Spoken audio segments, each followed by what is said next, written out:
Alhamdulillahirabbil alamin.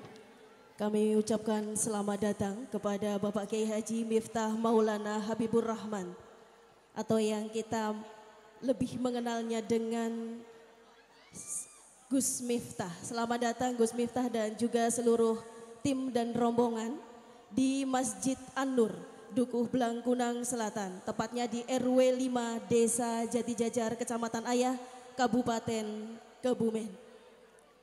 Bapak Ibu serta hadirin yang dimuliakan Allah,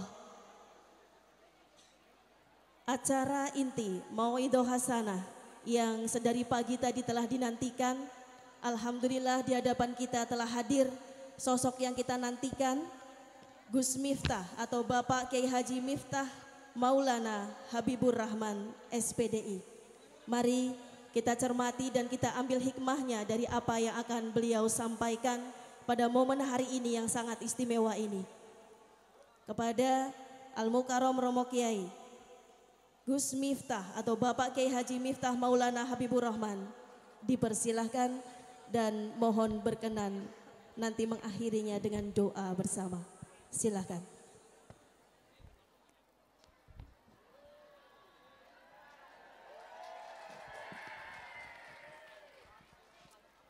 Assalamualaikum warahmatullahi wabarakatuh.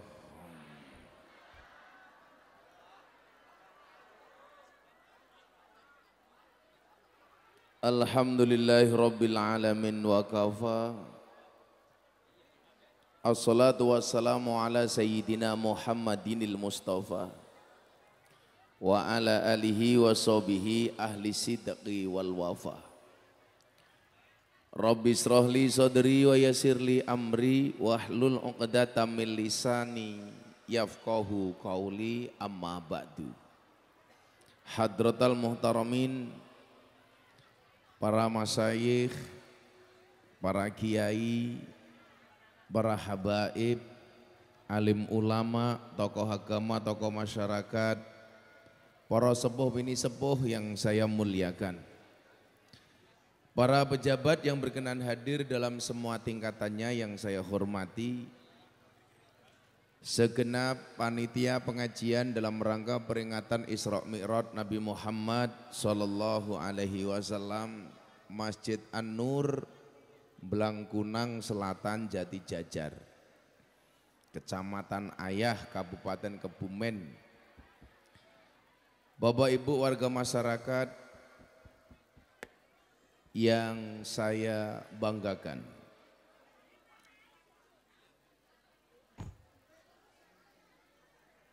alhamdulillahirabbil alamin, pada sore hari ini Allah takdirkan kita semuanya menjadi orang yang terpanggil dan terpilih. Kayak cangkemnya ngapa ya?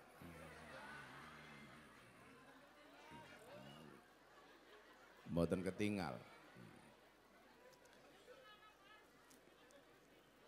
Terpanggil dan terpilih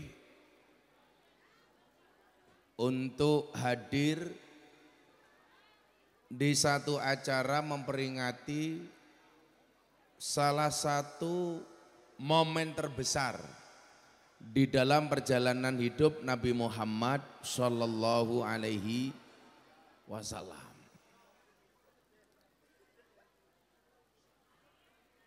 yang kalau kita lihat Bapak Ibu, salah satu peristiwa dan momentum terbesar Nabi yang banyak dibicarakan orang, baik orang Islam maupun non-Islam. Kalau orang Islam yang membicarakan peristiwa ini, itu tentunya biasa-biasa saja. Karena bagaimanapun sebagai orang Islam kita harus mengimani apapun yang pernah dilakukan oleh Nabi. Tapi luar biasanya apa? Banyak orang non-Islam juga ingin tahu tentang peristiwa itu, yaitu Isra Mi'raj.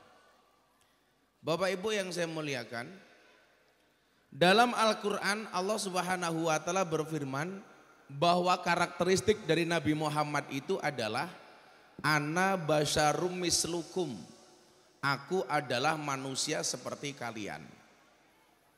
Artinya apa? Allah pengen menunjukkan sisi kemanusiaan dari Nabi Muhammad. Bagaimana caranya? Dengan memperkenalkan Nabi Muhammad sebagai manusia biasa dengan sifat yang luar biasa. Contoh sifat menungso biasa niku napa Bu? Manusia biasa itu kalau enggak makan lapar. Demikian juga dengan Kanjeng Nabi, kalau enggak makan lapar. Manusia biasa kalau enggak tidur ngantuk. Demikian juga dengan Kanjeng Nabi, kalau enggak tidur juga ngantuk. Cuman mungkin yang membedakan antara kita dengan Kanjeng Nabi itu satu Bapak Ibu. Kalau Nabi Muhammad itu makannya sedikit, tidurnya sedikit. Kalau orang Pantai Ayah, Kecamatan Ayah nyuwun sewu, dikit-dikit makan, dikit-dikit tidur. Nah, pertanyaannya adalah, kenapa Nabi Muhammad diperlihatkan dengan sifat sisi kemanusiaan yang bisa kita lihat? Supaya apa? Supaya orang tidak salah persepsi terhadap Kanjeng Nabi Muhammad.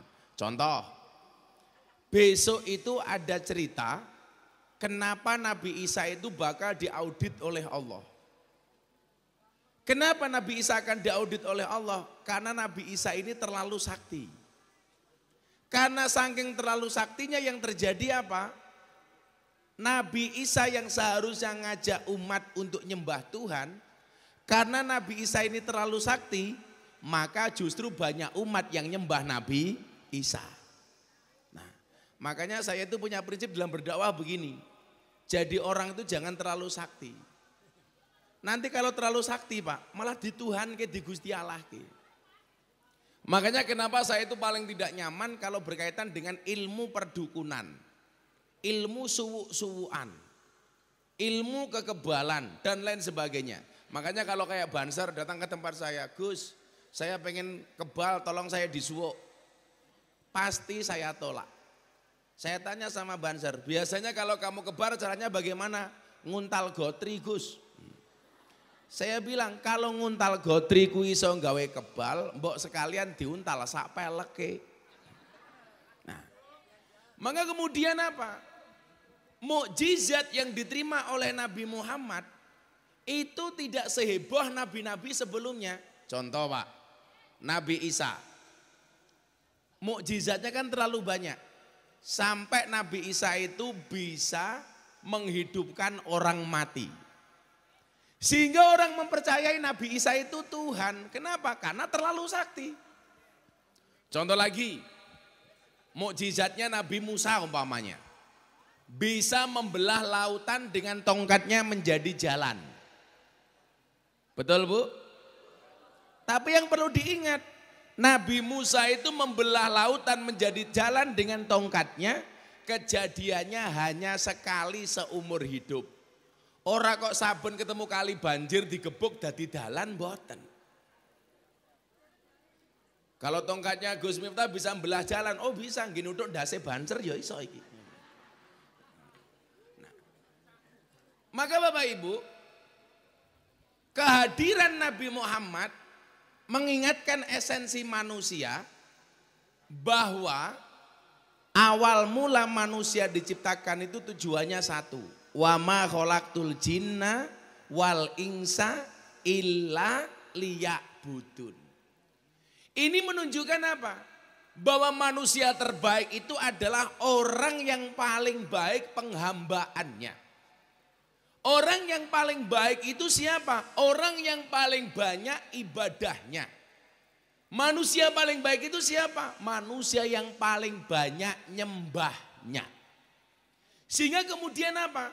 Standar kebaikan seseorang itu bisa dilihat dari sujudnya, dari rukuknya, dari sholatnya. Standarnya bukan karena ketampanannya. Kalau mohon maaf, kalau orang segini banyak, standar kebaikan dilihat dari ketampanannya. Pasti yang paling baik adalah Gus Miftah. Ya masuk raimu.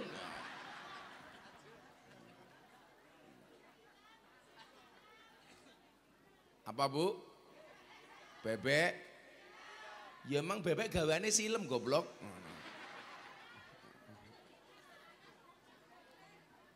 Standar kebaikan seseorang bisa dilihat bagaimana dia menempatkan dirinya sebagai seorang hamba. Sehingga nyuwun sewu, jangan sampai ukuran-ukuran kebaikan seorang hamba itu dilihat dari hartanya umpamanya. Maka banyak orang yang salah persepsinya ketika hidup. Contoh, kita tidak pernah iri ketika melihat tetangga kita rajin ke masjid. Tetapi kita senantiasa iri kalau tetangga kita tambah hartanya. Makanya banyak orang jati jajan ini nyuwun sewu. Tonggone tuku mobil, jenengan melu panas, melu-melu mlebu mobil, ambulan. Tonggone tuku omah, melu mlebu rumah sakit. Tonggone tuku tanah, melu tuku tanah, kuburan. Karena selama ini nyuwun sewu nopo, standar kebaikan itu dilihat dari hartanya. Seolah-olah nyuwun sewu, manusia yang paling baik itu yang paling baik rumahnya umpamanya nyuwun sewu. Seolah-olah ukuran kebaikan seseorang itu dilihat dari mobilnya, minimal dari sandangan dan pakaiannya. Makanya coba ibu-ibu lihat kalau berangkat pengajian, pasti mencari pakaian terbaik. Mungkin apa badan? Sehingga kadang-kadang pengajian sebagai ajang pamer sandangan. Itu yang saya bicarakan orang sana. Kalau orang sini insya Allah lebih parah. Kadang-kadang kan Mang Wadon kayak kie, jilbabe pink, bajune pink, roke pink, sempake pink. Bahkan kadang-kadang warna pupurnya tergantung warna jilbabnya. Kalau jilbabnya coklat, bedaknya agak coklat. Kalau bedaknya putih, bedaknya agak putih. Kayak wis lemu. Ini banter dewek. Janda. Niku rondo, masa. Anak janda iki lemu, bokongnya gede. Anak siiran kayak kie, gentong gede oke, lumute rondo bokong gede oke.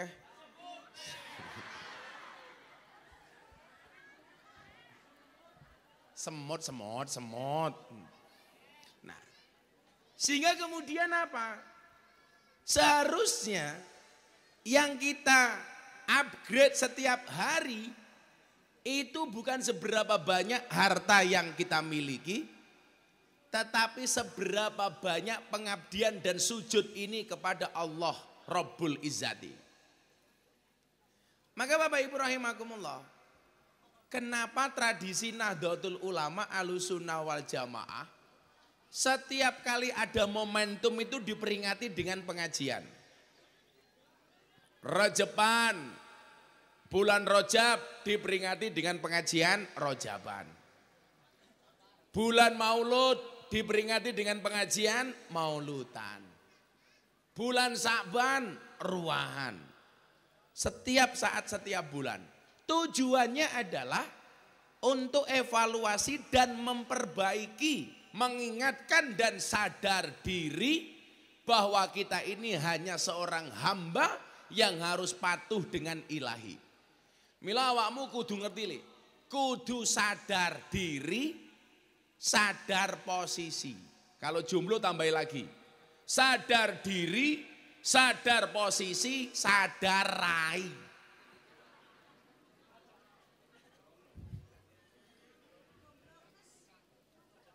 Nah, lumayan kamu jomblo, di sana ada janda bokongnya gede.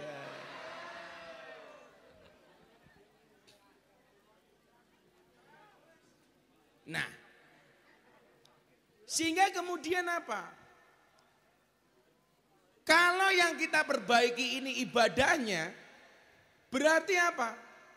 Akan memungkinkan diri ini menjadi hamba terbaik. Ukurannya dari mana? Ternyata tolok ukurnya adalah dari ibadahnya, wabil khusus adalah sholatnya. Nah, maka kemudian apa? Islam dianugerahi oleh Allah sebagai pembawa risalah itu adalah Nabi Muhammad. Orang yang sangat sederhana dan begitu menampakkan sisi kemanusiaannya. Supaya apa? Supaya jarak kita dengan Nabi ini tidak terlalu jauh. Artinya apa? Terjangkau. Mila nyuwun sewu Pak, kalau mas-mas yang nom-nom ini. Kenapa kalau pengajian itu Gus Miftah mau ngerosting dan mau dirosting? Aku ngonekke awakmu bebas, kowe ngonekke awakku ya bebas. Jawabannya sederhana. Supaya jaraknya ini tidak terlalu jauh. Dibayar matamu gitu dibayar. Kok cangkemnya bosok temen ya.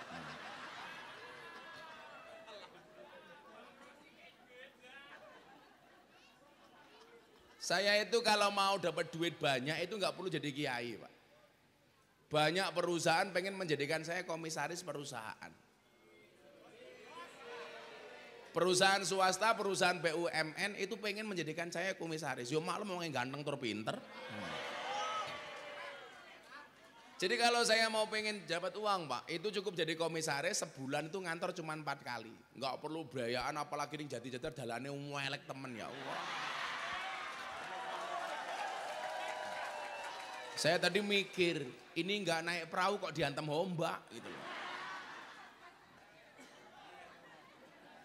Itulah bedanya Kebumen dengan Sarkem. Kalau Kebumen itu banyak jalan berlubang, Sarkem banyak lubang berjalan. Ya.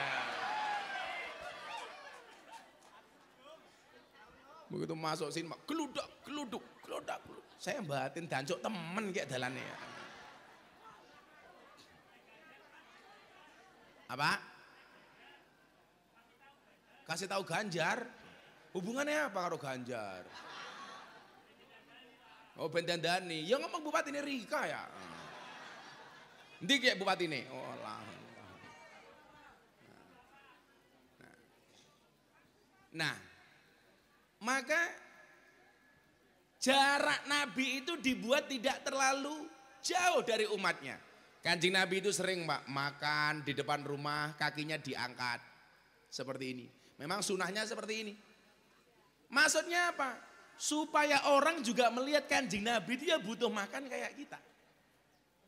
Oh, Kanjeng Nabi butuh makan kayak kita. Contoh umpamanya Pak Bu, yang saya jadikan dasar kenapa saya pengajian bersama para PSK itu adalah satu ketika Kanjeng Nabi makan di pasar. Begitu beliau sedang nikmat makan, ada lonte liwat. Bukan purel. Orang itu salah persepsi ya. Purel itu bukan lonte.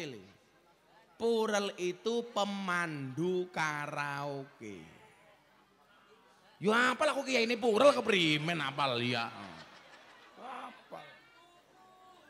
Nah, jadi kalau purel itu kalau bahasa Inggrisnya LC, ladies skirt. Kalau bahasa anak pantura itu namanya PK, pemandu karaoke. Kalau di Bandungan namanya PL, pemilih lagu. Kalau yang viral hari namanya purel. Kepanjangannya apa? Perempuan rela diusel-usel kayak gini. Ya apa loh ini purel. Ya aduh sing jandane lemu mangku purel. Kayaknya mantan purel ya.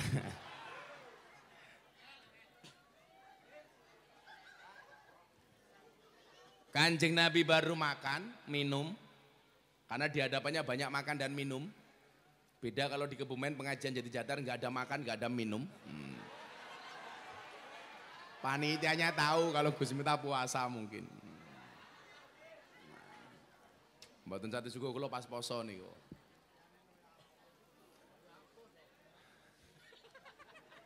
Kemungkinan kenapa nggak ada makan dan minuman, satu panitianya tahu Gus Miftah puasa, atau yang kedua miskin nggak ada anggaran.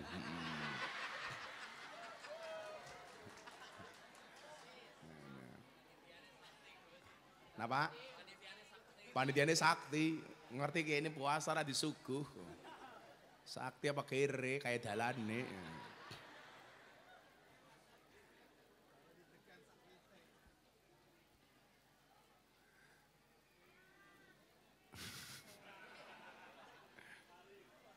Malah lali ngomong apa, gara-gara ngomong purel tadi itu loh.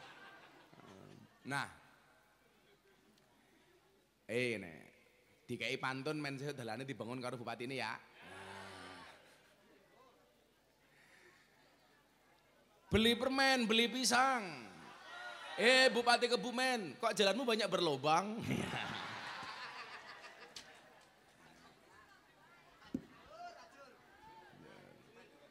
Men didandani ya.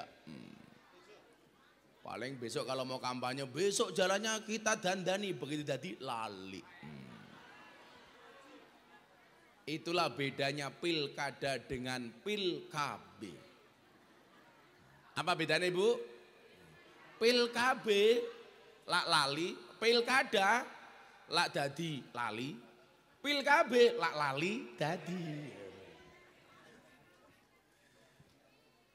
Nah, ketika Kanjeng Nabi baru makan dan minum Pak, ada PSK lewat.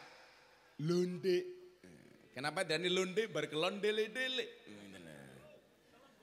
Telembok. Kalau bahasa ngapaknya telembok ya.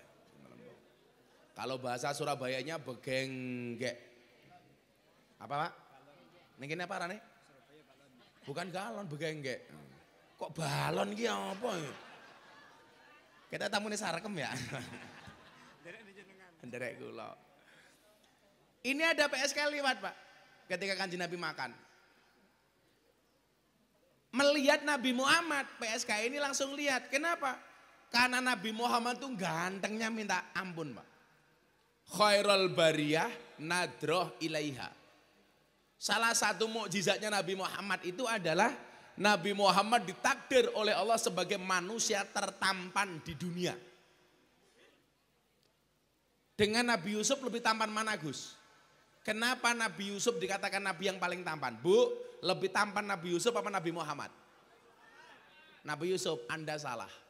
Nabi Yusuf itu tampannya hanya 25% tampannya Nabi Muhammad. Tapi kenapa Nabi Yusuf dikatakan sebagai Nabi yang paling tampan? Karena ketampanan Nabi Yusuf bisa digambarkan, ketampanan Nabi Muhammad tidak bisa digambarkan. Kenapa? Saking tampannya. Ketampanan Nabi Yusuf itu bisa dilukiskan. Ketampanan Nabi Muhammad tidak bisa dilukiskan. Gak ada orang yang bisa melukiskan ketampanan Nabi Muhammad. Lain ini Nabi Yusuf kayak siapa ya? Wah, ya ora. Masa Nabi Yusuf utangnya gede kayak gini? Ya ora mungkin. Utang aja gede-gede. Ana cerita wong lanang lak wetenge gede biasanya manuknya cilik kayak gitu.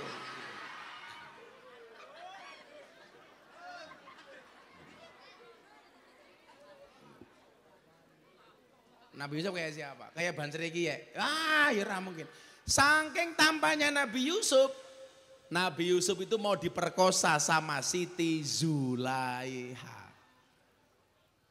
Banser diperkosa. Ya ora mungkin. Orang diperkosa bae mapan. Tapi ingat ya, bocah-bocah jomblo ini banyak yang wajahnya jomblo. Kamu tahu? Siti Zulaiha itu saking cintanya dengan Nabi Yusuf. Sampai Nabi Yusuf dipenjarakan oleh Siti Zulaiha. Maka banyak orang itu kalau terlalu cinta biasanya menghalalkan berbagai cara. Maka ingat, cinta itu membunuhmu. Nabi Yusuf itu saking tampannya mau diperkosa. Ternyata ketampanan Nabi Muhammad jauh lebih tampan dibandingkan Nabi Yusuf. Makanya nggak bisa digambarkan. Lah ini ada PSK, ada orang nakal, lihat Nabi Muhammad lagi makan Pak, tertarik. Nabi Muhammad digodain. Nabi Muhammad baru makan, karena Nabi Muhammad itu orang yang sangat baik. Orang nakalnya ini ditawari makan sama Kanjeng Nabi. Ayo Mbak ikut makan. Mbaknya senangnya minta ampun. Oke aku ikut makan. Sama Nabi Muhammad diambilkan piring untuk diajak makan. Tapi mbaknya PSK ini nggak mau. Saya pengen makan satu piring dengan kamu katanya. Kenapa? Karena saking tampannya Kanjeng Nabi. Nah ternyata apa? Sifat kemanusiaan Kanjeng Nabi mohon maaf. Dengan akhlaknya yang luar biasa. Menghargai siapapun bahkan termasuk orang nakal. Itulah yang saya jadikan alasan kenapa Gus Miftah ngaji bersama PSK. Wong Kanjeng Nabi saja ngopeni, masa Gus Miftah enggak? No. Maneman.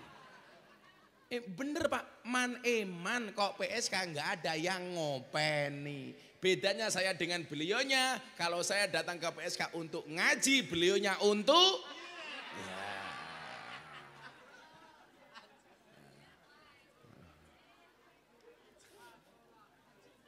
Untuk cike-cike. Kok lato-lato gitu. Ternyata Allah menciptakan lato-lato itu untuk nyanyi cangkeme wong wadon tak kandane. Lah iya. Lah sekarang bojomu ning omah deloken, isu etek, awan etek, bengi etek. Maka kamu siapkan lato-lato di rumahmu. Begitu istrimu mulai ngomong, "Mama, etek." Men cangkeme bojomu diadu karo lato-lato. Nah, seperti itulah kemudian dakwah yang dilakukan oleh Nabi. Orang ngajak dulu senang dengan akhlaknya, begitu senang dia tertarik untuk belajar banyak tentang Islam. Contoh, ada seorang non-Islam namanya Husairim bin Abdil Azhar. Itu orang non-Islam, tapi tertarik dengan akhlaknya Nabi. Ketika dia ketemu Nabi, dia bilang, "Kanjeng Nabi, saya senang dengan Anda." Terus gimana? Ikut petunjuknya Nabi. Kalau kamu senang sama saya, tolong kamu masuk Islam. Berangkat dari kecintaannya kepada Nabi, akhirnya dia masuk Islam. Husairim bin Abdil Azhar. Nah, pola itu yang saya contoh Bu. Kenapa dakwahnya Gus Miftah itu dibuat menyenangkan? Supaya banyak orang tertarik masuk Islam. Hari Minggu kemarin saya ceramah di kota Changhua, Taiwan. 3 jam setengah dari kota Taipei. Di Taiwan itu kan kotanya banyak namanya Taipei, Tainan, Taichung, kok Taimu gitu ngawur. Taimu. 4 jam Pak perjalanan dari Taipei, ibu kota Taiwan, menuju Changhua, itu kota cinta di Taiwan. Pengajian bersama 15.000 TKI yang ada di sana. Bahan Sernyato aja dan 70 orang, padahal di Changhua. Anak-anak NU yang ada di sana. Saya pengajian Pak, ada 5 orang naik panggung. yang 4 cowok, yang 1 cewek. 4 orang Taiwan, 1 orang Indonesia. Datang ke panggung langsung dia mengatakan apa? Gus, I will to be a Muslim. Gus Miftah, tolong tuntun saya pengen jadi orang Islam. Orang Taiwan, Pak. Langsung hari itu saya mengislamkan 5 orang. Jadi mungkin kalau dihitung itu hari ini saya sudah mengislamkan lebih dari 250 orang. Saya pulang dari Eropa nyampe Indonesia, saya pengajian di Malang. Ada video call cewek dari Prancis usia 23 tahun. Minta diislamkan. Minta dikeloni, matamu kok dikeloni. Emangnya aku cowok apaan? Tak dikeloni. Cangkemnya bosok temen.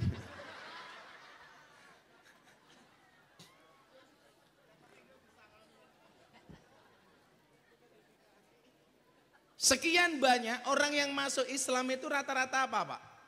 Mereka bukan kenal dengan Islam, tapi tertarik masuk Islam dengan cara Islam saya yang menyenangkan. Yang sering saya bilang, Gus, I will to be a Muslim. Why? Do you know about Islam? No, I don't know about Islam. If you don't know about Islam, why you will to be a Muslim? Kayaknya mantuk-mantuk kayak paham-paham. Orang ngerti artinya banyak mantuk-mantuk kayak gini. Bahasa Inggris kan gampang temen ya. Buku bahasa Inggrisnya apa? Book, buku tiba, ketebuk kayak gini. Jam tangan bahasa Inggrisnya apa? Clock. Jam tangan rusak, oklok-oklok. Kucing bahasa Inggrisnya cat. Kucing sikili papat, cat dien. Kucing kecemplung kolam, ketes-ketes kayak gini.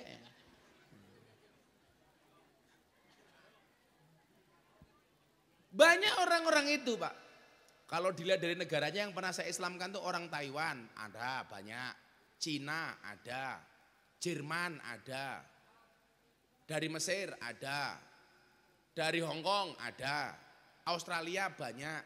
Pas saya habis ceramah di gereja itu yang masuk Islam 1 keluarga dari Amerika, 1 keluarga dari Belanda, ada orang dari Perancis. Tidak hanya orang Indonesia, Pak. Kalau orang Indonesia itu kalau saya pengajian di mana datang tahu-tahu minta diislamkan banyak. Ternyata apa alasan mereka pengen masuk Islam? Gara-gara melihat your Islam is enjoy, relax and happy. Karena Islammu itu adalah Islam yang enjoy, relax, happy dan menyenangkan. Makanya ngeten lho, saya ini jenengan rasa ngomong Islam ke wong. Piye carane wong Blangkunang kidul kiye tertarik mlebu masjid. Carane siji, masjide digawe sing nyenengke. Tak mirip siapa ki? Mir, ndi wong? Awakmu.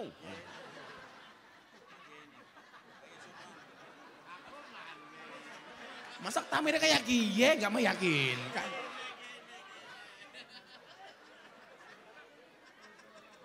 Loh, Pak Kiai imam. Bedakan antara imam dan takmir goblok. Beda. Arane siapa ya? Hasim, Nur Hasim. Jenggotnya kayak gie. Nah, maksud kula napa? Kok Samsudin cangkeme? Oh tenan. Maksud saya apa? Kalau wilayahnya Gus Miftah itu menyampaikan Islam yang menyenangkan, selfie maning. HP-ne cross bae gaya. Kula ngapunten Pak Gerardok Silo, boyok kula kuwasa karena saya baru terbang dari Taiwan. Kula niku baru Eropa, terus kemudian terbang ke Taiwan. Jadi boyok ini loro, Pak. Wis ora kelon, aduh. Keloro. Loh saya itu pengajian di Taiwan, Pak, nggak pakai lama-lama. Berangkat hari Sabtu, hari Minggu ngaji, Senin pulang. Tadinya nggak seperti itu. Hari Sabtu saya berangkat, hari Minggu ngaji, malamnya pengen langsung pulang. Nggak ada pesawat. Ya bayaran Taiwan, mereka cangkemmu. Wis ra urun cerewet. Wong kene keprimen ya bayaran bae. Wis pengajian yang jadi jajar murah dinyang.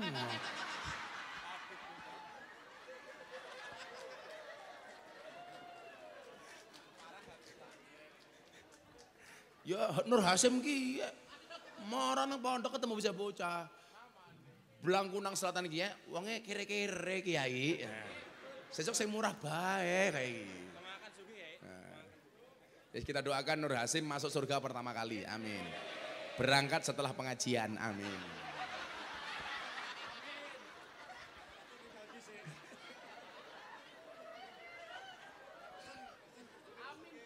Dimasuki surga ra gelem keprimen. Ya wis dongake diganti, dongane diganti. Nur Hasim enggak mau masuk surga duluan. Didoakan mudah-mudahan Nur Hasim panjang umur, amin. Jadi orang sedunia mati Nur Hasim hidup sendiri, amin. Jadi tahun ben Nur Hasim pengajian dewek, ngemsi dewek, ceramah dewek, dirungokke dewek. Lah wong kentir Sim. Nah. Jadi nyuwun sewu. Saya itu bertugas menyampaikan Islam ini yang rahmat lil alamin dengan cara yang menyenangkan. Rahmat itu kan bahasa lainnya apa? Menyenangkan. Lil alamin untuk seru sekalian alam. Lah tugasnya Pak Nur Hasim kiye ra usah kadoan kayak kiye. Cukup ndadekke piye carane Masjid An-Nur ini menyenangkan sehingga orang tertarik untuk masuk masjid. Betul? Coba Bapak Ibu. Kemarin kan saya sempat dianggap kontroversi ketika mengucapkan selamat Natal. Karena banyak tetangga saya orang Kristen Katolik, Pak. Ketika Natalan saya mengucapkan selamat Natal. Satu. Yang kedua, saya protes ketika di Bogor itu ada orang Kristen sembahyangan di rumahnya kemudian dipersekusi, digeruduk, dilarang. Saya bilang, orang sembahyangan itu kan pengen dekat dengan Tuhan. Kenapa harus dilarang-larang? Nanti kalau Gus Miftah mengucapkan selamat Natal jadi Kristen loh Gus. Ya ora. Contohnya wingi 10 November saya mengucapkan selamat Hari Pahlawan, saya juga tidak jadi pahlawan. Jomblo kemarin ada orang menikah mengucapkan selamat menikah, yo tetap jomblo. Ora kok langsung dibuju ya ora. Kalau dikatakan Miftah mengucapkan selamat Natal nanti kafir, ya ora apa-apa sahadat maning. Hidup itu dibuat gampang saja itu loh. Bapak Ibu wong NU lah tahu toh. Orang kafir 70 tahun membaca la ilaha illallah sekali terbakar kekafirannya. Masa Gus Miftah tiap malam tahlilan gara-gara mengucapkan selamat Natal jadi kafir? Kan goblok. Padahal Nur Hasim kayaknya nggak disuguhkan goblok. Karena Nur Hasim ngerti makrifat kiai ini puasa. Wowe anan kerja wadon sapa kiye. Oh pasien, iki dukun. Oh, anak buah Samsudin ya.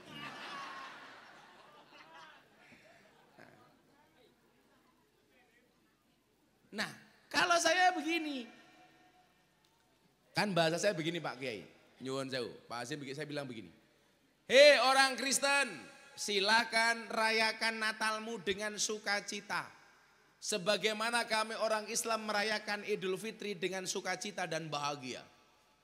Saya sepakat orang Islam untuk berangkat ke masjid. Orang Nasrani silakan ke gereja. Karena kalau orang Islamnya baik, orang Kristennya aman. Kalau orang Kristennya baik, orang Islamnya aman. Kalau orang Kristen dan orang Islamnya baik, Indonesia aman. Kita bebas kok masuk masjid, kenapa orang Kristen dilarang masuk gereja? Ya silakan, mereka agamanya Kristen kok. Soal besok di akhirat seperti apa, itu urusan Allah bukan urusan kita. Sibuklah dengan urusan rumah tangga kita, gak usah ngurusi rumah tangga orang lain. Betul? Kayak wong Jati Jajar, sing duwe urusan rumah tangga Lesti Kejora karo Rizky Bilar. Sing cerewet wong Jati Jajar. Nggih napa mboten? Sing duwe sing nglaporke bojone Lesti. Sing dilaporke bojone Lesti. Sing nyabut Lesti. Kok sing cerewet wong kene? Maka orang Jawa pernah punya kosakata. Apa punya kata-kata? Sing nglakoni adem ayem, sing nyawang kakean. Wonge sing lemu kae.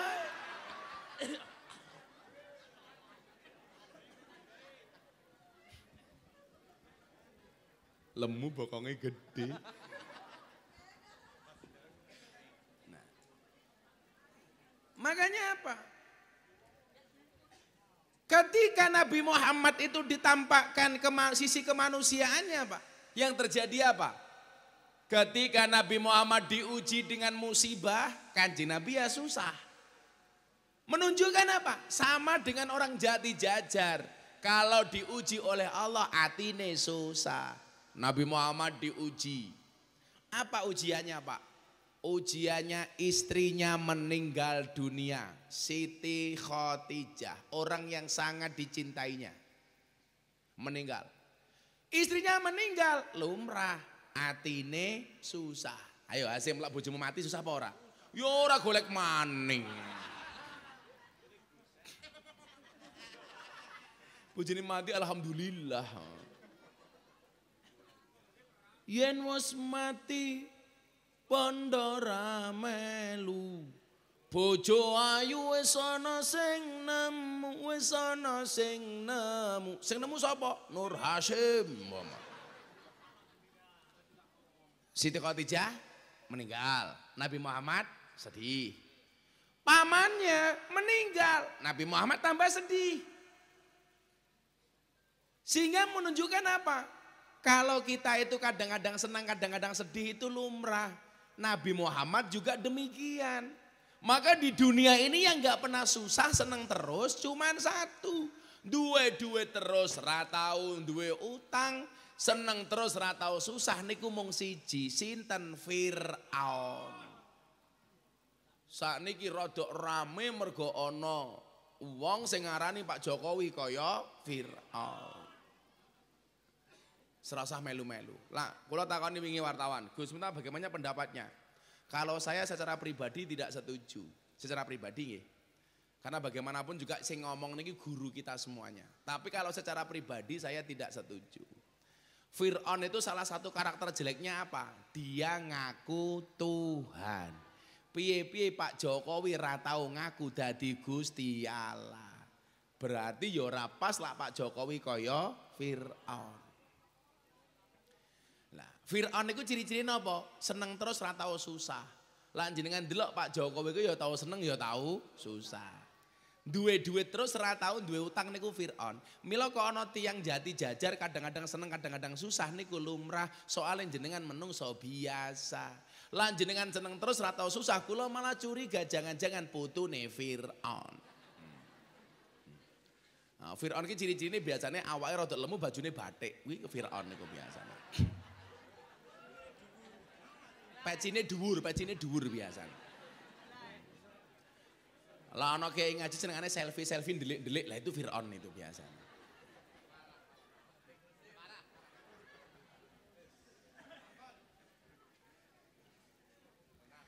Saya tadi kan bilang, lah wong wetenge gede, manuke cilik. Ibu-ibu malah bilang, ayo sepil. Sarungnya apa? Oh gajah duduk. Sarung yang paling jujur sak donya. Dibuka sarungnya muncul belalainya. Iya. Paling yang manuke Nur Hasyim kayak pentil.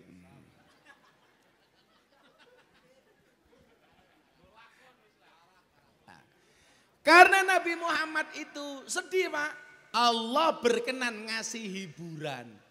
Tapi hiburannya Kanjeng Nabi itu keren. Bukan piknik, bukan kemana. Pikniknya ke tempat yang keren. Minal masjid ilal masjid.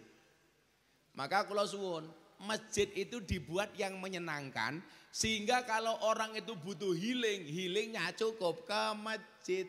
Cari hiburannya ke masjid. Butuh seneng berangkatnya ke masjid. Ini kan Nabi Muhammad. Jajal lah wong kene. Ndase mumet, ya ini gembira luka. kayak Hasim. Makan ki lu kok madak kerupa karo munyuk kayak ki. Batiri nyong ya kayak gini. Lah, sekarang pertanyaannya adalah bagaimana supaya orang tertarik ke masjid? Bagaimana supaya orang senang kalau punya masalah sambatnya hanya ke masjid? Padha karo jenengan, umpamane ana hiburan karo pengajian. Bagaimana orang lebih mencari kesenangan di tempat pengajian dibandingkan di tempat hiburan? Lah wong kene ya seneng banget ya pengajian jangan memangan bae kayak ya Allah. Adine Hasim ya. Yes, ini selamatan dulu yuk biar semangat. Shollu ala Nabi Muhammad. Bocah hadroh kerja. Hadroh arane apa ki? Kelompoknya jenenge apa? Hah? Kalbus Safaah. Oh babus. Tapi kira kalbun Safaah ki piye iki? Masa pitulunge asu ya bukan. Ada babus syafaat, pintu syafaat. Besok anak-anak hadroh, Gus minta masuk surga yang nemani anak-anak hadroh. Tapi aku ning surga aku kulon karo bidadari awakmu hadrohan tok.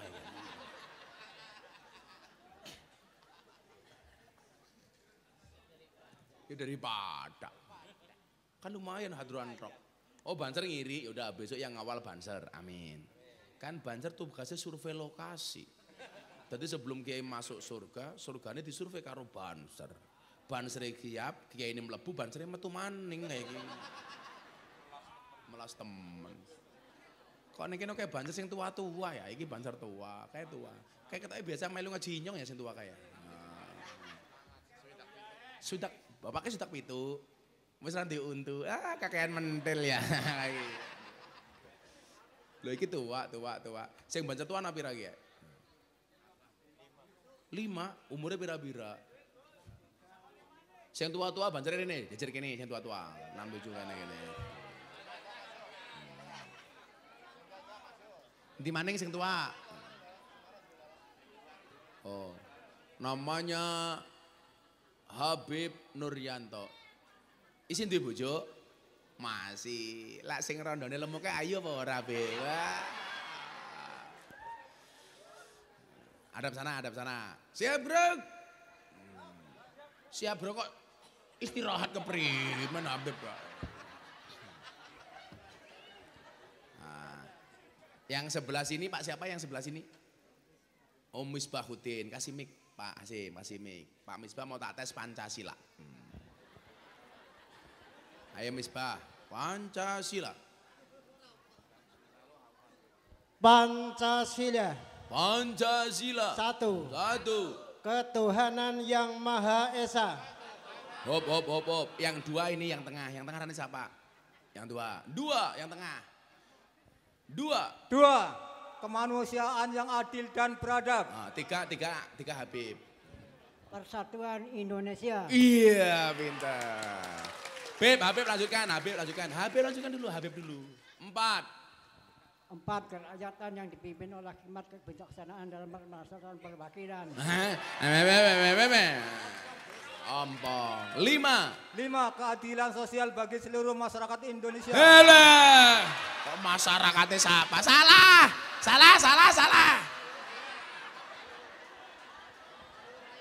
5. Keadilan sosial bagi seluruh rakyat Indonesia. Rakyat di masyarakat keprimen ya.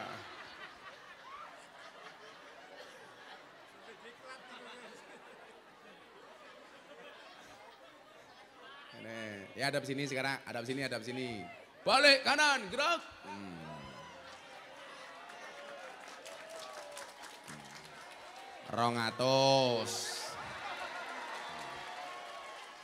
Rongatus.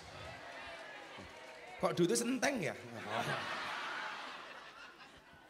200. Ci Hasim pengen cie.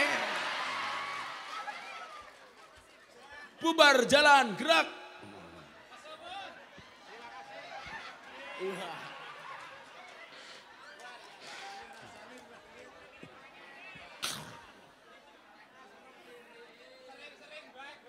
Sering-sering bayar matamu. Pengajian amplop ora jelas. Malah dirampok karo sing tua-tua. Ikhlas apa ora memen cangkem. Ikhlas apa ora aja. Wong NU, ya selawatan. Iki NU semua ini NU. Aja sebelum nanti jangan tabu dulu, ini yang ngetes dulu. Dites. Jenengan jawab muslimat karo fatayat ya. Bapak NU Ibu Mus sing banter. Bapak NU Ibu Mus Kakang Ansor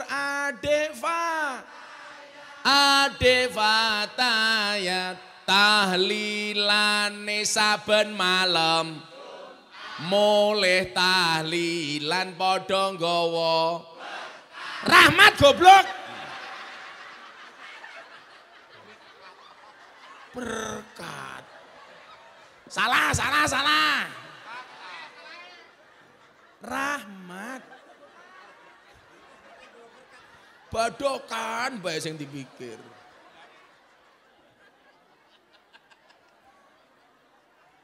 Ulangi. Bapak NU Ibu Kakang Ansor Adeva tayat tahlilane saben malam mulih tahlilan padha nggawa berkat maneh.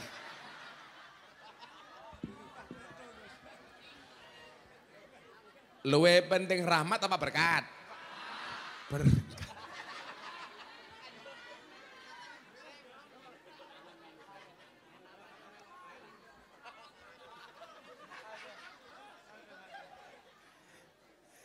Pantesan Hasim utangnya gede.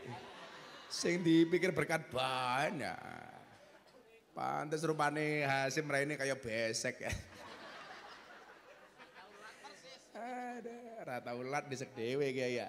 Insyaallah. Shallu ala Nabi Muhammad. Ya minta lagu apa? Sim, lagu apa Sim? Manut. Makubural.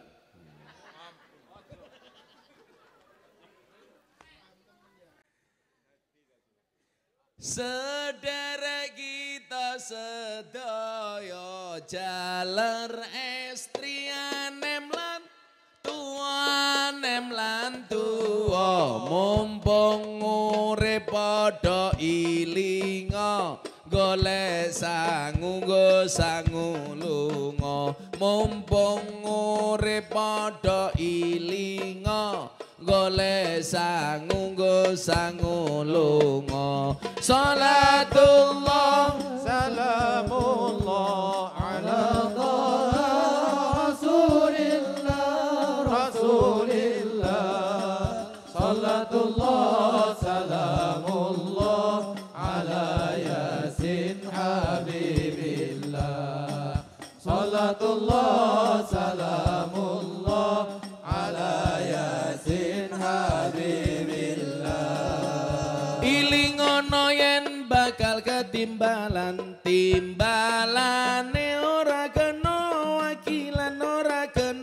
wakilan timbalane kang maha kuwasa ora gelem mesti dipeksa timbalane kang maha kuwasa ora gelem mesti dipeksa salatullah salamullah ala taha rasulillah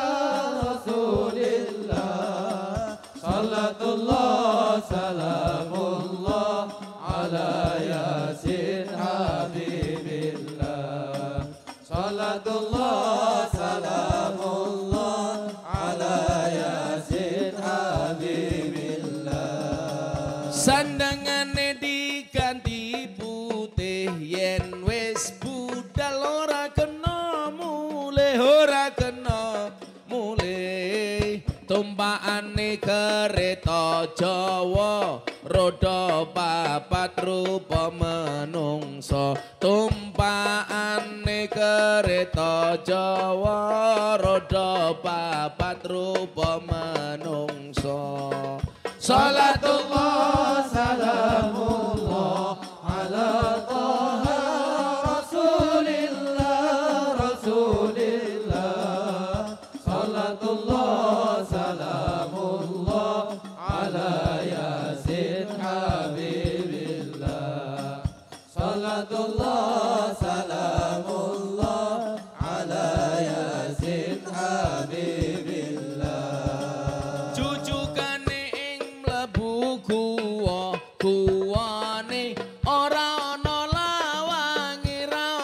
lawangi turu dhewe ra ana kancane tanpa bantal tanpa geloso turu dhewe ra ana kancane tanpa bantal tanpa geloso.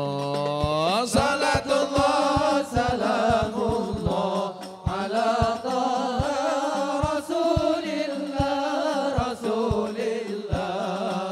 Salatullah salamullah ala Yasin Habibillah. Salatullah salamullah ala Yasin Habibillah. Diuruki diambyang-ambyang, diuruki disiram kembang, tangga-tangga padha sambang yen nangis kaya wong nembang. Tangga-tangga padha sambang yen nangis kaya wong nembang. Salatullah salamullah ala Taha Rasulillah Rasulillah. Salatullah salamullah ala Yasin Habibillah. Salatullah salamullah ala Yasin Habibillah. Yen wis mati bondo ra melu bojo ayu wis ana sing nemu, wis ana sing nemu.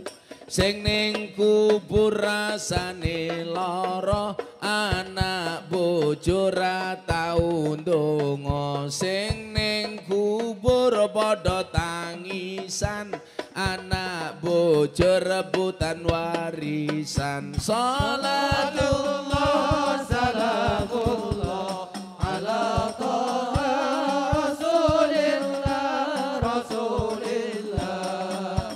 Salatullah salamullah ala Yasin Habibillah.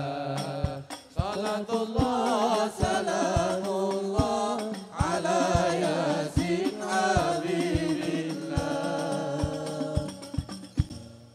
Anak cilik ditungake ya.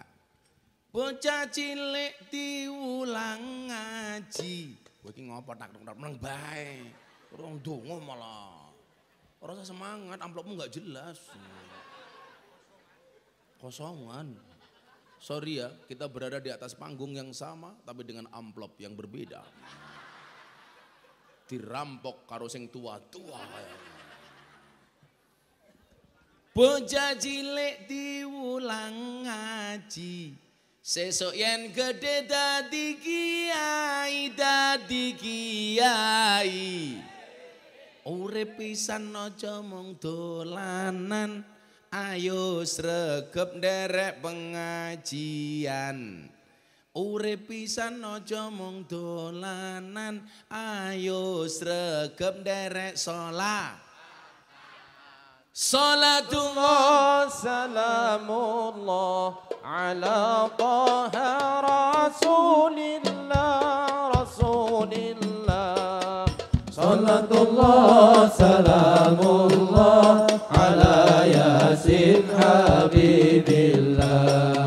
Salatullah salamullah ala Yasin Habibillah. Sallu ala Nabi Muhammad. Lah pujian yang masjid kayak gini menarik. Pujiannya ora penak temen.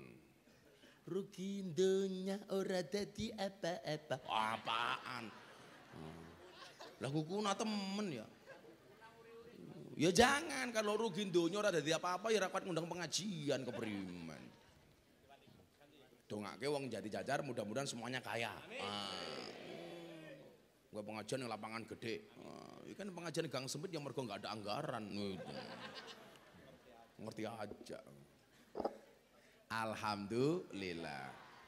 Hasim gaweane adan. Adan Sim. Oh sing tua-tua kayak Mbah Ban sere kon adan. Buang 200.000. Lanjut. Pengajian akan saya sampaikan sampai jam 9 malam. Dengan cara nonton YouTube masing-masing. Pengajian urun mung 1.000 bae kaya. Tadi ada kotak infak. Udah, nggak ada. Oh berarti kaya banget. Masjid An-Nur kaya. Lagian nggak usah kotak infak. Ngapain kalau ada pengajian ada kotak infak? Ibu-ibu nggak duit 100.000, 50.000. Sing cemplung ke 1.000. Delok munyuk kebun binatang sangune 100.000. Pengajian deleng kiai viral infake 1.000. Berarti larang kiai apa kunyuk? Kunyuk. Jenengan lo ngajeni kiai apa kunyuk?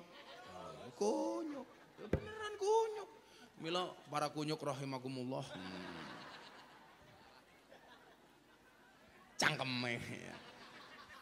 Shallu ala Nabi Muhammad. Nah, maka kalau kita melihat sejarah peristiwa Isra Mi'raj itu, ketika Nabi Muhammad sedih dan susah, Allah perintahkan Kanjeng Nabi untuk piknik minal masjid ilal masjid. Dari masjid ke masjid. Berarti nopo? Yen awake dhewe niki duwe masalah, atine susah, ojo adoh-adoh dari masjid. Nggih napa mboten, Bu? Masjidmu rame, Sim. Rame. Rame apa nih? Rame jamaah apa nyamuke? Oh, jamaah. Nah, makanya nyuwun sewu. Bagaimana masjid ini didesain sehingga jamaah itu seneng neng masjid.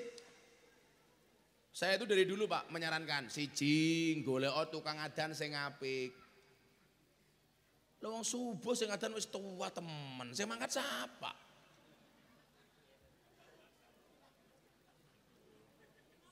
Gini apa mboten? Ini problem di mana-mana masjid. Pujiane ya Allah, astagfirullahaladzim. Astagfirullahaladzim. Innallaha ghafurur rahim.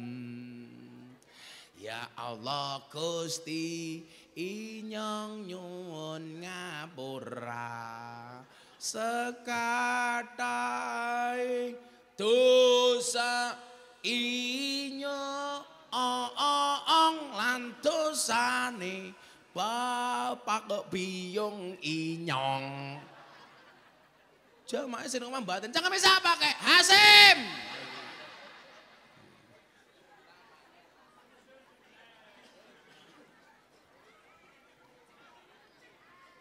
Orang menarik belas. Loh, saya dulu kan tukang adan Pak. Saya kan dulu kuliah tinggalnya di masjid. Maka mau nggak mau saya bertugas sebagai tukang adan. Pujian ya sing apik Sim. Pujian ora tenanan belas. Mamane saya dulu mengingatkan orang-orang supaya tidak terkesima dengan kehidupan dunia. Ojo sira banget nggonmu bunga ning alam donya malaikat jurupati lirak-lirik marang Hasyim. Malaikat jurupati lirak-lirik marang Gus Miftah gitu kepriye. Lah aku ora apa-apa Sim. Kenapa saya itu ngaji setiap hari? Karena saya pengen mati pas pengajian. Kan lumayan aku ngaji ning Jati Jajar. Malaikat Israel datang diumumkan di Masjid An-Nur. Inna lillahi wa inna ilaihi rajiun. Telah meninggal dunia dengan tenang saudara Nur Hashim umpamanya.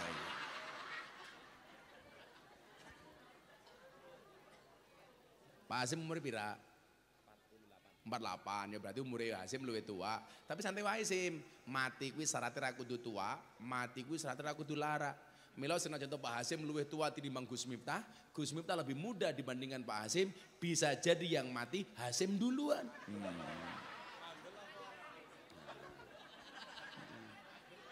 Mati kuwi rahasiane Gusti Allah. Rahasiane mati ki sim ana telu. Siji rahasia waktu, loro rahasia cara, telu rahasia tempat. Waktune kapan yo ora ono sing ngerti. Awan pantes, bengi pantes, sore pantes, isuk pantes. Nomor loro, carane kepiye? Ya ora ono sing ngerti. Ana sing nembe selfie karaoke moro-moro mati ya ana. Nah. Nomor telu rahasia apa jaminan Hasim tiang Jati Jajar matine teng Jati Jajar? Ora mesti. Gus Miftah orang Kalasan, apa meninggalnya pasti di Kalasan? Belum tentu. Hasim orang Jati Jajar, bisa jadi matine ning Sarkem umpamane kayak gini. Kan kurang ngerti ya. Lagi dakwah. Gus Miftah tiang Kalasan, napa matine mesti teng Kalasan? Ora mesti. Gus Miftah orang Kalasan, bisa jadi matinya di Madinah umpamane. Jadi Gus Miftah Madinah, Hasim Sarkem. Dakwah.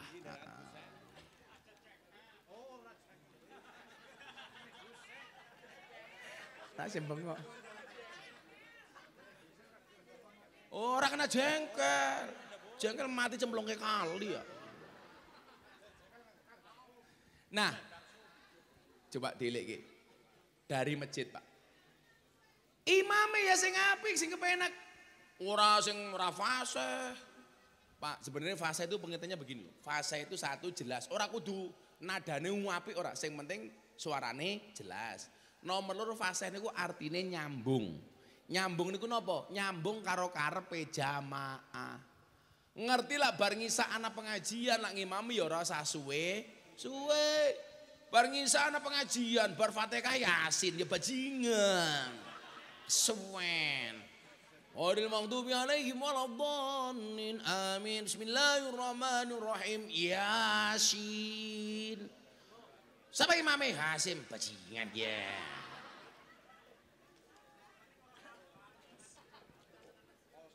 Coba kalau dilihat hadis Pak ya, kalau kita ngomong hadis. Hadis Nabi itu banyak, Nabi mengingatkan imam yang suratnya terlalu panjang. Tapi Nabi nggak pernah mempermasalahkan orang ngimami suratnya pendek.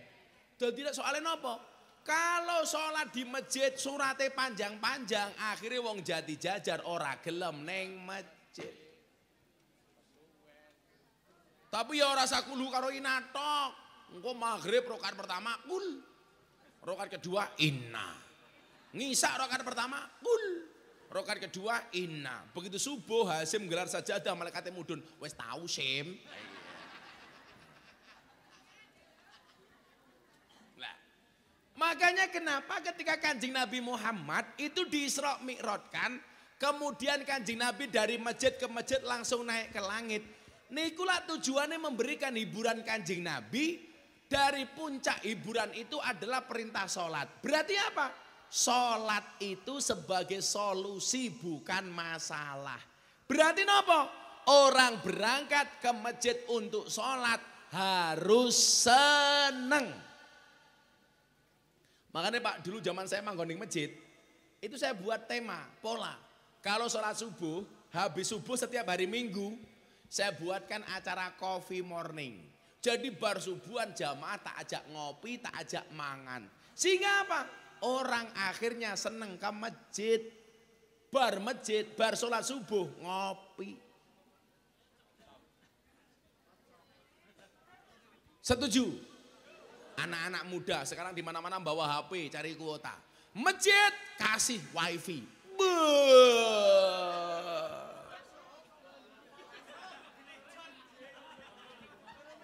aja dolan Mobile Legend. Nang masjid ana wifi malah golek Mobile Legend. Sing ditonton Gisel. Ya apal temen mau nginyong oreh linge sangka Hasim. Sehingga apa? Dibutuhkan kreativitas. Sehingga apa? Uang sholat itu seneng Pak. Sekarang nyuwun sewu masjid digawe susah. Dilarang tidur di masjid. Apa coba urgensinya? Kok dilarang? Saya dulu itu dari SD, SMP sampai kuliah tinggalnya di masjid, tidurnya di masjid. Alasan takmir melarang orang tidur di masjid biasanya nopo? Khawatir nanti waktunya sholat nggak bangun. Ya ora apa-apa lah ora tangi sekalian disolati. Gampang bae Sim. Nah, sehingga apa? Orang itu ketika suntuk, ketika susah yang ditunggu waktu sholat. Contohnya, Kanjeng Nabi Muhammad itu kalau sedang susah badannya sakit. Yang diharapkan kedatangannya itu siapa? Bilal bin Rabah. Kenapa? Karena kalau Bilal datang ke masjid berarti sudah hampir datangnya waktu sholat. Karena Bilal mengumandangkan adzan. Lah berangkat dari cerita Bilal nyuwun sewu. Golek tukang adzan niku ora sing ganteng. Tapi sing suarane apik. Wong Bilal kuwi wonge uwireng. Tapi mendapatkan kepercayaan dari Nabi untuk adzan mergo suarane apik. Mila ibu-ibu kalau cari menantu, carilah mas-mas yang sregep adzan di masjid. Kenapa? Sholatnya saja dijaga apalagi anakmu. Iya. Apa meneh kowe gelem subuhan kok ning masjid ana bocah ganteng gelem subuhan niku pantes dipek dadi mantu. Ning nyatane sing gelem subuhan sing tua-tua kaya Hasim sing meh mati.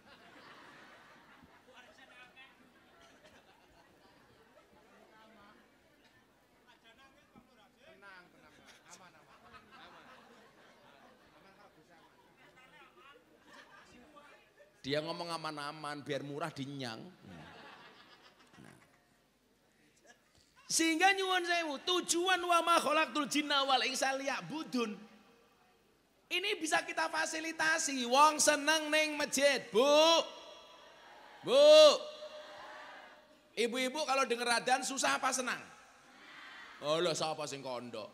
Susah. Allahu Akbar, Allahu Akbar. Apa jawaban ibu-ibu jadi jajar? Adzan maning. Cepet temen ya. Padahal coba Pak, kalau kita urai satu-satu kalimat adzan itu ya. Hayya 'alas shalah, wong jati jajar, ayo sholat. Itu kira-kira sing nyeluk jenengan tukang adzan apa Gusti Allah? Adzan itu panggilan muadzin apa panggilan Allah? Allah. Apakah kalau kita mendatangi sholat Allah nggak akan memberikan apapun kepada kita? Oh beri. Beda kalau panitia kali jajar, jati jajar. Manggil, nggak disuguh. Tapi kalau Allah yang manggil, disuguh. Suguhane nopo? Hayya 'alal falah. Wong jati jajar. Mari kita raih kebahagiaan, kemenangan, kesuksesan. Tegese nopo? Lak pengen menang krungu adzan sholat. Lak pengen sukses krungu adzan, pengen bahagia krungu adzan sholat. Lah wong jenengan niku bahagia seneng adzan, krungu adzan niku mung pisan, adzan maghrib bulan poso. Niku mawon mergo mboten salate, mergo buka. Ku sing puasa, ora puasa melu buka. Takbiran melu nangis. Ora sholat melu ngecat omah, alasannya giriaya. Alah matane. Sing kurang ajar anak ibu, anak saya Pak. Dengar adzan ngasar, Allahu Akbar, anak saya buka puasa. Saya bilang, Mas itu baru asar, kenapa kamu ikut buka puasa? Ini kan belum maghrib, itu adzan asar. Mohon maaf Pak, saya tidak bisa membedakan antara adzan maghrib dan adzan asar. Adzannya sama. Cangkeme Hasim kayak ramane keprimen yo ora ya. Balas dendam. kayak Ramane. Ya salah, Ramane luwe parah.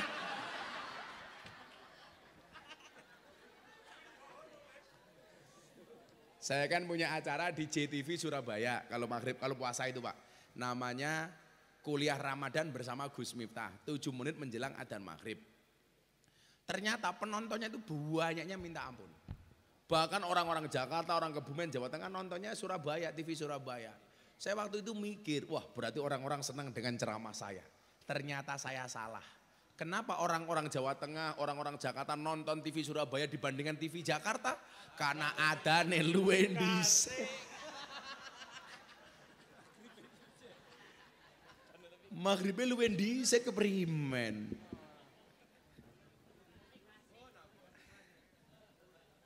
Nah, takmir masjid itu merupakan apa? Panitia yang memberikan fasilitas kepada umat untuk senang sholat di masjid. Makanya kewajiban takmir itu apa? Memanage masjid bagaimana supaya orang tertarik berangkat ke masjid. Ngono Sim. Saya dulu hari Minggu saya buat coffee morning Pak. Tak ajak diskusi anak-anak muda bar subuhan ngopi bareng. Kalau gorengan. Wah hari Jumat kita buat habis Jumatan sedekah makan siang. Sehingga orang tertarik masuk ke masjid. Nanti mau mergo panganan Gus, semua kebaikan itu butuh dibiasakan. Hebatnya wong Jati jajan iku nyuwun sewu, Jumatan ngrungokke khotib, ya ma'asyiral muslimin. Tapi begitu rampung Jumatan ana badokan, melek dhisik dhewe.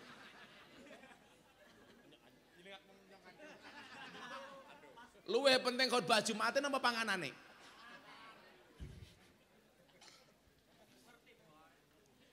Nah, maka hikmah Isra Mi'raj iki sing kula suwun niki mawon.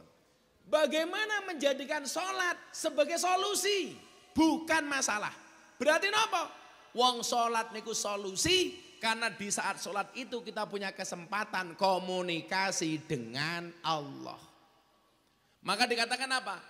Man arada ayatakallama ma Allah falyaqra'il Qur'an. Barang siapa yang menghendaki cakap-cakap dengan Allah, hendaknya dia membaca Al-Qur'an. Lak jenengan salat berarti maca Qur'an. Lak maca Qur'an berarti omong-omongan karo Gusti. Jenengan omong-omongan kali kula mawon seneng kok apa meneh omong-omongan karo Gusti Allah. Ha, semua omongan karo rondo bek seneng. Oh, nemen. Kalau Hasim menikah dengan janda Sim, enggak akan ada malam pertama, adanya malam terusan. Omongnya jadi lemu kayak gila, ya Allah. Lemu jilbabnya coklat, ya Allah.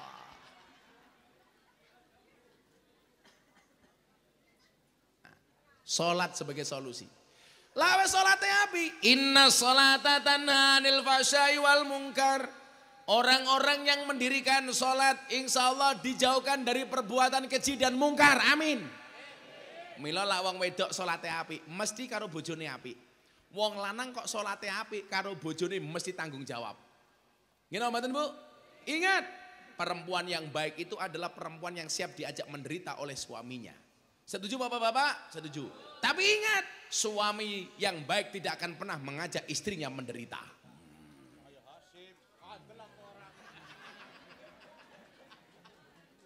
Betul Bu? Enggak ada istilah cewek matre, yang ada cowok kere. Siapa yang kere? Hasim.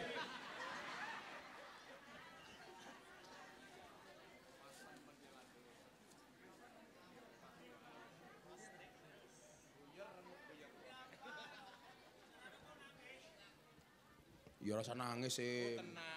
Di HP-mu selfie kene rasa nyolong-nyolong. Ini HP-ne.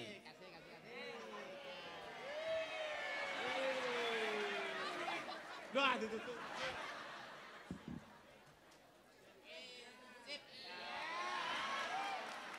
Terima kasih Gus.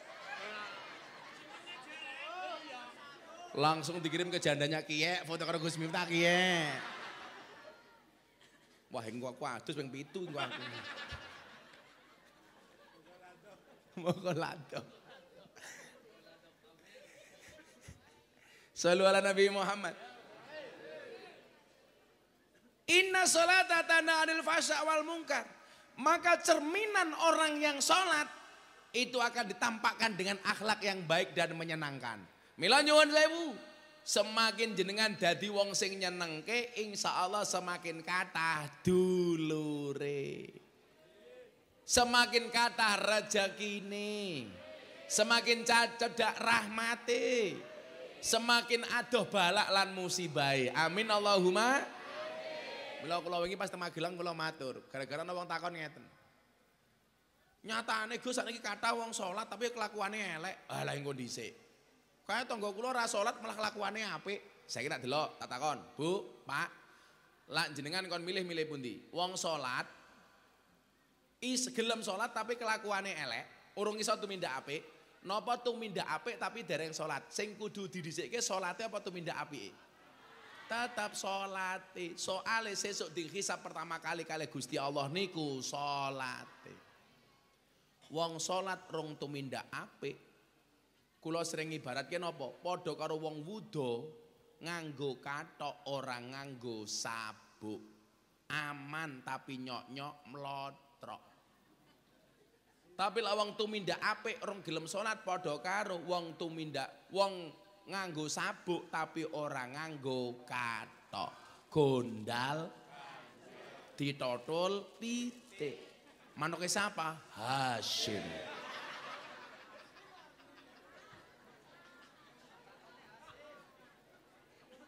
Dadi lawang tumindak apik orang salat padha karo wong wuda nganggo sabuk ora nganggo kathok. Napa wonten nganggo sabuk ora nganggo kathok? Wonten. Sinten jaran. Jaran itu pakai pelana enggak pakai celana. Bisa dicoba Asim pakai sabuk enggak pakai kathok Asim? Wah, sabuk gede temen ya. Berarti lah tiang jadi jajar gelem tumindak apik ra gelem salat kelase kaya jaran. Mila Bapak Ibu para jaran rahimakumullah nggih. Para jaran. Kula yakin jenengan dereng salat mpun jam 5:30 niki. Niki wancine salat aja sampai melu pengajian orang nglakoni salat. Sing dosa mengen kula.